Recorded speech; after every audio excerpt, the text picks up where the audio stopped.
Self-reliance with a new rupees 7,280 crore scheme to manufacture sintered rare earth permanent magnets. For the first time, India will build a 6,000 NTPA integrated ecosystem from rare earth oxides to finished magnets. These high-performance magnets are critical for EVs, wind energy, electronics, aerospace and defense. The scheme offers rupees 6,450 crore in sales-linked incentives and rupees 750 crore as capital subsidy to promote world-class manufacturing.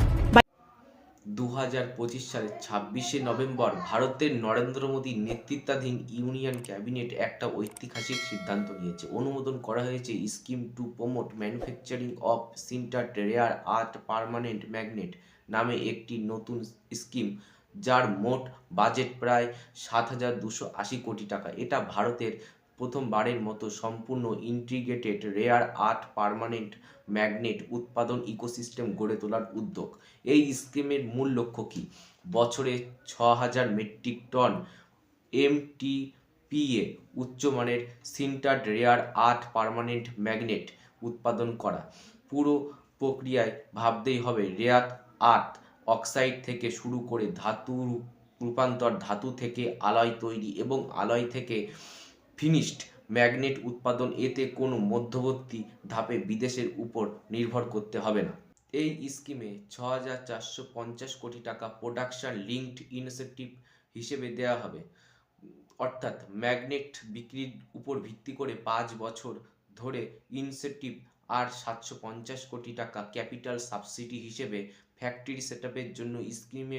স্কিমের মোট সময়কাল 7 বছর। প্রথম 2 বছর factory তৈরির জন্য, পরের 5 বছর উৎপাদন ও ইনসেন্টিভের জন্য।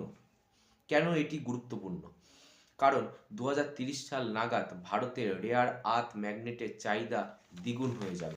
ইলেকট্রিক ভেহিকল খাতে এগুলো ট্রাকশন মোটর, স্টিয়ারিং, ব্রেকিং ব্যবহৃত হয়। উইন্ড এনার্জিতে টারবাইনের মোটরের, ইলেকট্রনিক্সের মোটর বা ওসিকারে, এয়ার স্পেসে নেভিগেশন সিস্টেম, প্রতিরক্ষা, মিসাইল, র্যাডার ও অস্ত্রে অপরিহার্য। বর্তমান ভারতের চাহিদা প্রায় 4,000 থেকে 5,000 টন প্রতি বছর, যা পুরোটাই আমদানি করা হয়। এই সিস্টেমের মাধ্যমে আমদানি নির্ভর কমবে, সাপ্লাই চেইন সুরক্ষিত হবে এবং হাজার হাজার নতুন চাকরি তৈরি হবে।